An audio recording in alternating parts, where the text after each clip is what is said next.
Midwich Elementary is not a pleasant place. Even without the monsters and the nightmarish otherworld, Midwich is a place of suffering. Here we see signs of bullying and abuse, signs of religious dogma and oppression. Midwich is a place of pain, hinted at with its name, which is taken from the name of the town and village of the damned, a movie based upon the novel The Midwich Cuckoos, a story of a small town in which all the young women are forcibly impregnated, a fate that Alessa unfortunately shares. The school is the first location that hints to the player the truly haunting, terrible nature of the town, not only because we first experience the other world here, but because of the things we see and learn. This is where we begin to realize the terrible truth of Alessa's life and the Order's actions. The school is an ominous place. Classrooms have crucifixes hanging on the walls, visually similar to the ones in the Balkan church, perhaps tying the locations together. Yet despite appearing to be Christian, you have to wonder whether it was the cult in charge of these locations, since Alessa was allowed to go to school here, and Dahlia chose the Balkan church as a meeting place. Perhaps they are hidden in the shadows, but it seems the Order has some influence on this school. Besides the omnipresent image of the suffering Christ, the school has other haunting messages, such as "Hell is coming" in the nurse's office, a very Southern Baptist message that would be upsetting for Alessa. This is a school steeped in dogma, and was not a place Alessa enjoyed going to. She doesn't seem to have been the only one suffering. There are multiple bodies found in the school, the body hanging in the bathroom, for instance, conspicuously hung in a similar manner as the cross, with a medical IV in his chest.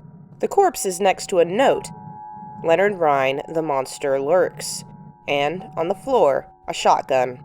The Monster Lurks is a book Harry will later read, and the novelization confirms that Leonard Rhine is a writer, likely implying he wrote this book.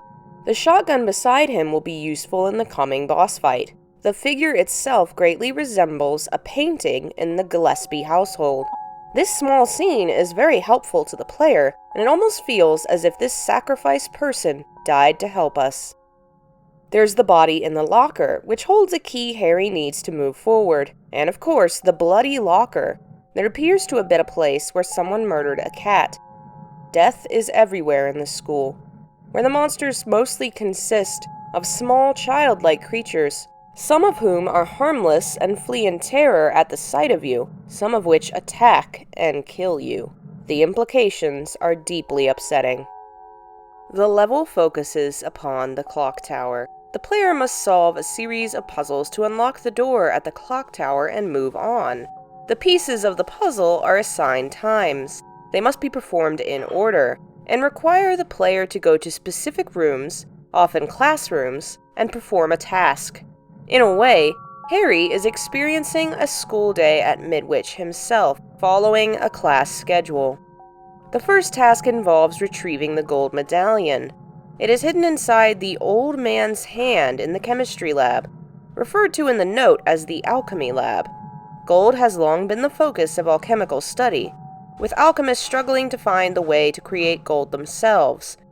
To do so, research was done into what chemicals and solutions could destroy certain metals, the idea being that you could destroy the unneeded metals and find gold or hidden within. This puzzle involves finding a chemical, using it to burn away the hand, and reveal gold, in many ways similar to an alchemical practice trying to discover gold. The old man's hand is a reference to alchemists themselves, often characterized as wise old men. Other lines in the riddle, both in the English and Japanese versions, reference alchemists.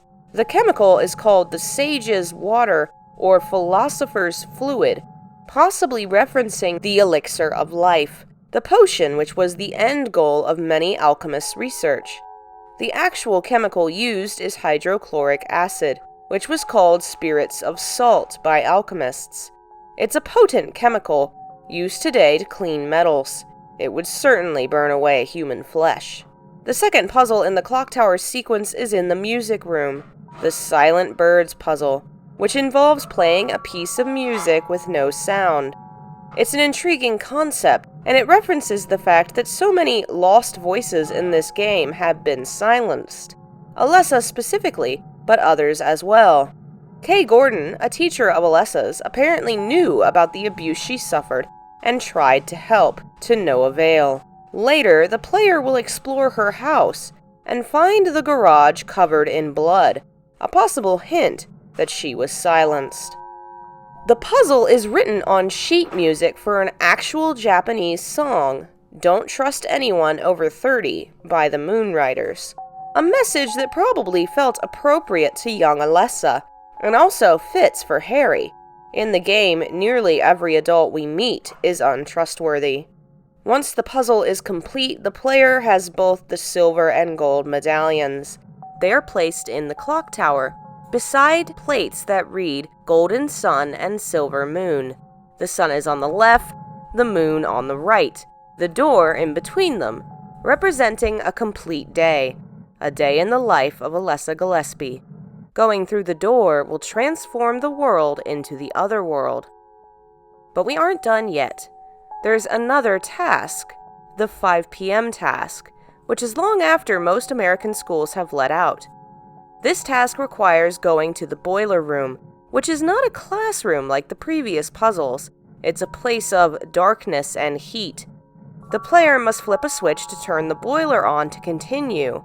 Where the other tasks seem to represent parts of Alessa's school life, this is something else. The boiler room is where the final confrontation in this level, and the first boss of the series, will be met. It certainly is a place of fire. There's a body in the center of the room burning at the stake, much like Alessa was burned by her mother. The creature is a giant lizard called Split Head, referenced in the fairy tale found earlier in the game. This monster is likely inspired by this story Alessa read, and has become associated with the boiler room, a place that would be loud and upsetting to a young 6-year-old girl.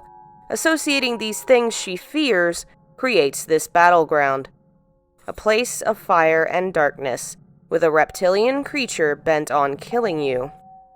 After the battle, the player receives the Kay Gordon key here. Why is it here, and why this key?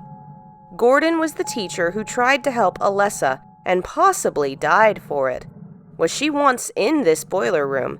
Did she perhaps take Alessa down there one day after class, trying to talk to her in a hidden place about her life? Perhaps she met her end there. We don't know. There's far too few clues to piece it together. But it seems clear that the boiler room and Midwich Elementary are places that haunt Alessa Gillespie.